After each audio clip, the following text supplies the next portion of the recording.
আল্লাহ রাব্বুল আলামিন বলেন,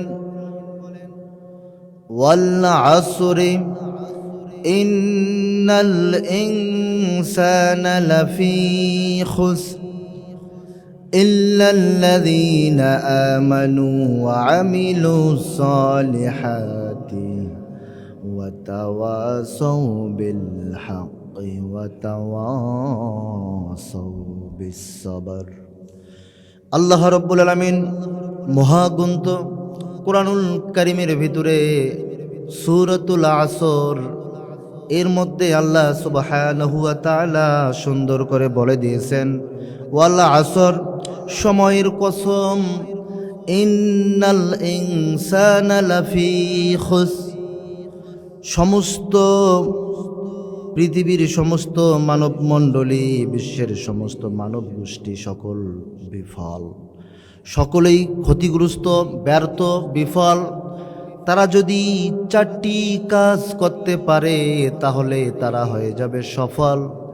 4টি কাজ করা লাগবে, 4টি কাজ করলেই সফল হয়ে যাবে।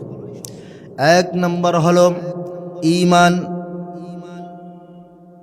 ইল্লাল্লাযীনা আমানু। আল্লাহ তাআলা বলেছেন ঈমান আনতে হবে। বলুন তো কার উপরে?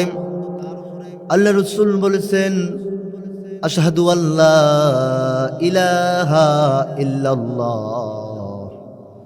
আল্লাহ ছাড়া কোনো ইলাহ নেই, আল্লাহ ছাড়া কোনো বিধানদাতা নেই, আল্লাহ ছাড়া কোনো সৃষ্টিকর্তা নেই। আমরা সকলেই জানি, আমরা যারা মুসলমান, আমাদের ভিতরে যাদের ঈমান আছে, আমরা যারা আল্লাহকে বিশ্বাস করি, আমরা ভালো করে জানি আল্লাহ একজন আছেন। কিন্তু নাস্তিকরা বিশ্বাস করে আল্লাহ বলতে কিছু নাই। নাস্তিকরা আল্লাহকে মানতেই চায় না যে আল্লাহ একজন আছেন। তারা সরাসরি বলে দেয় দেয়ার ইজ নো গড, আল্লাহ বলতে কিছু নাই। কিন্তু আমরা যারা মুসলমান, আমাদের অন্তরের ভিতরে যাদের ঈমান আছে, আমরা বিশ্বাস করি একজন আল্লাহ আছেন এবং থাকবেন। বলুন তো তিনি আমাদের কে? তিনি হচ্ছেন আমাদের আল্লাহ, সুবহানাল্লাহ। তাহলে সমস্ত পৃথিবীর মানুষ, সমস্ত পৃথিবীর সমস্ত মানব মণ্ডলী ক্ষতিগ্রস্ত হয়ে যাবে। 4টি কাজ যারা করবে তারা হয়ে যাবে সফল। আল্লাহু আকবার। তাহলে 1 নম্বর হলো ঈমান আনতে হবে আল্লাহর উপরে। 2 নম্বর হলো ওয়া আমিলুস সালিহাত। দ্বিতীয় নম্বর কাজটি হলো অবশ্যই আমাদেরকে সৎ কাজ করা লাগবে, ভালো কাজ করা লাগবে, নেক আমল করতে হবে, নামাজ পড়তে হবে, নামাজ কায়েম করতে হবে, দান সৎকা করতে হবে, নেক আমল করতে হবে, রোজা রাখতে হবে। কারণ এই বিধানটা কার? আল্লাহর। আল্লাহ তাআলা বলেছেন ওয়া আমিলুস সালিহাত, সৎ কাজ করা লাগবে, ভালো কাজ করা লাগবে। আমরা যদি নামাজ না পড়ি, যত বড় নিজেকে ইমানদার দাবি করি না কেন, আমরা কখনো ইমানদার হতে পারবো না। আমরা যদি ভালো কাজ না করি, যত বড় আমরা নিজেকে আল্লাহর ওলি মনে করি না কেন, কখনো সে আল্লাহর ওলি হতে পারবে না।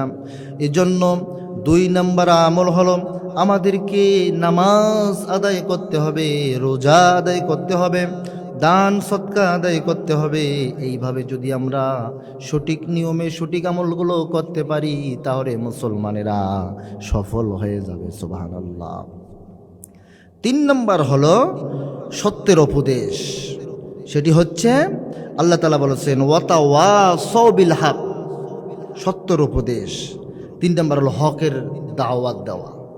হকের দাওয়াত দেওয়া। হক শব্দটি হচ্ছে বাতিলের বিপরীত, মিথ্যার বিপরীত। এর অর্থ হচ্ছে নির্ভেজাল, একদম সঠিক সত্য কথা, সত্যবাণী। সেটার নাম হচ্ছে হক, হকের দাওয়াত দেওয়া। এর মধ্যে এসে যায় আল্লাহর হক এবং বান্দার হক। আল্লাহর হক হলো নামাজ, রোজা, হজ, যাকাত। এই কাজগুলো যদি আমরা করি তাহলে আল্লাহর হক আদায় হয়ে যাবে।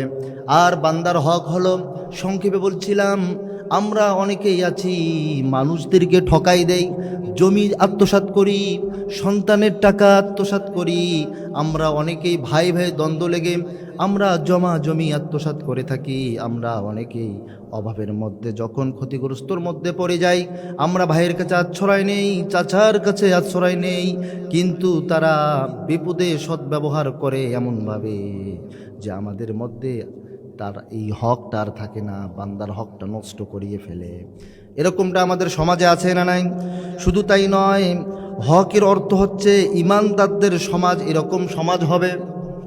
হকের অর্থ হচ্ছে আরেকটি, ইমানদারদের সমাজ এমন হবে যে বাতিলরা সমাজের ভিতরে মাথা উঁচু করে থাকবে আর হকপন্থীরা মাথা নিচু করে এটা সহ্য করবে।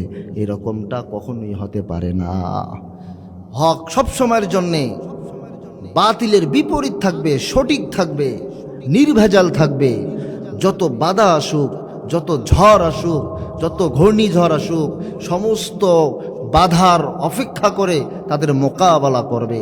এর নামই হচ্ছে হক, হকে এখতিয়ার করা। এই জন্য হকের দাওয়াত দেওয়া 3 নাম্বার।